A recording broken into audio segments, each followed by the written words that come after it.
An attacker compromised 4,000 developer machines last week just by using a GitHub issue. For more on this, let's go to Alex at the scene. Alex, tell us more about this. And wait, where are you? Thanks, Alex. I'm reporting from inside the code where this hack took place. Now, Klein, a popular AI coding tool, had a triage bot for GitHub issues. An attacker wrote a prompt injection into a GitHub issue title. That AI triage bot read the title, took it as instructions, and went ahead and installed a package from a typo squat repo.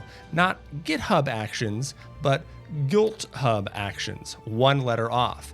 That resulted in a stolen NPM token, a compromised release, and a post-install script that just said npm install global OpenClaw. The AI triage bot brought on another AI agent, and you know what? That's good for Klein. I'm sorry, did you say good for Klein? Yeah, this is good for Klein. That AI triage bot needed someone else around. Who knows if it was making mistakes that OpenClaw can spot? Maybe it's networking, maybe it's being a team player. We don't know until we let these AI bots do what they want. Alex, 4,000 developers were compromised. And we spent 3 decades teaching developers to sanitize user inputs. Then we build AI bots that take instructions from strangers and execute them. I mean, that's not AI's fault, that's on us. Okay, Alex, fair point. Thank you for the report.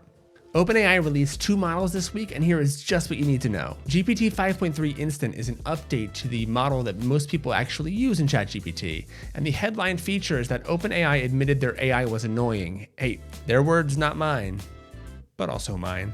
In their blog post, they said that the old model felt cringe, and in a follow-up said that it lacked rizz and was giving the ick. It would start responses with things like, stop, take a breath. You'd ask it just to parse JSON and it would come back at you like you're having a panic attack. So 5.3 Instant is basically their we hear you, we're sorry, it'll stop being annoying kind of update. They also cut hallucinations by 27%, which means that 73% of the lies are still in there. Then 2 days later, GPT 5.4 dropped, and I'm not going to read you all the benchmarks and everything because it would be here all day and none of us would remember it tomorrow. With this update, it makes the work a lot cheaper, a lot more efficient, and also ultimately helps you do better work. But here's the one thing that matters. 5.4 is the first GPT model with native computer use. It can operate your mouse, it can click buttons, it can move between applications. So OpenAI spent Monday fixing their AI's personality, and then by Thursday they gave it a mouse and keyboard. So just 3 days of not being a total weirdo earns you full computer access. But you know what'll earn you the full admiration of your content team? Using Prismic, our sponsor. Terry, I just got off the phone with a client. They don't need 1 page, they need dozens of pages. And you only gave them 1 page type? Relax, boss. I use Prismic. It's a Prismic page. But they need a home page, a features page, landing pages for every campaign. It's a Prismic page. 1 page type handles all of that. How?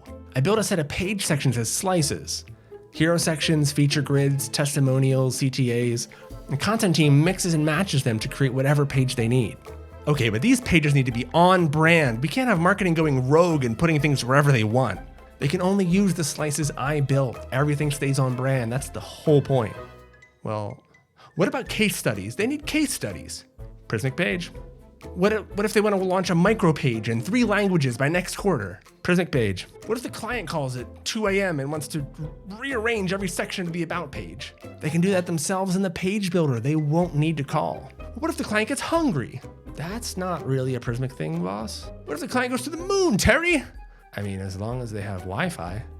What if I need a web page? It's a Prismic page, boss. It's a Prismic page. Get started with Prismic today by clicking the link in the description below.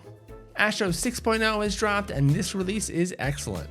They rebuilt the dev server from scratch using Vite's new environment API. So if you deploy to Cloudflare, your dev server now runs the actual Cloudflare runtime. It's finally useful to say, works on my machine.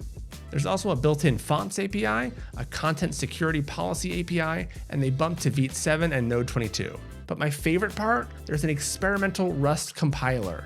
Astro's compiler was written in Go. Someone on the team started rewriting it in Rust, and their quote was, it quickly went from, can this work, to, why isn't this the default? Astro is so performance obsessed that even Go isn't safe in their codebase anymore. Rust is slowly eating everything else, and I'm kinda here for it. OX format has hit beta. It's a Rust-powered code formatter that is Prettier compatible, which is a polite way of saying we rebuilt your tool but way faster. It's 30 times faster than Prettier, 3 times faster than Biome, and now passes 100% of Prettier's JavaScript and TypeScript conformance tests.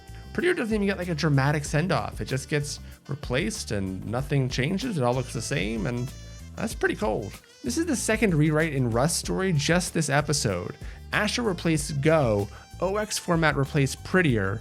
Rust doesn't care what language you are, it is coming for you. Eleventy, the static site generator for people who think that React is pretty much overkill, is rebranding. It's now called Build Awesome. This is because Eleventy joined Font Awesome in 2024, and Font Awesome also makes Web Awesome, so Build Awesome, we can't get away from the name, I guess.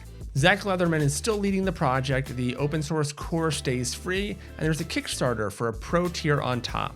The community reaction is mixed. Some people are excited about sustainable funding. Some people locked their NPM version to 3.1.2 and are watching from a distance. The Kickstarter hit its goal in a day, but then got paused because of email delivery issues. So I guess Email Awesome is still in beta, apparently. Thank you so much for watching. This has been the Callback. My name is Alex Trost. Please like, subscribe, and comment. And come back next week when GitHub reaction emojis are the reason none of us can turn on our computers. It's gonna be great. Oh, and AI agent virus too. So, yeah, come back for that story.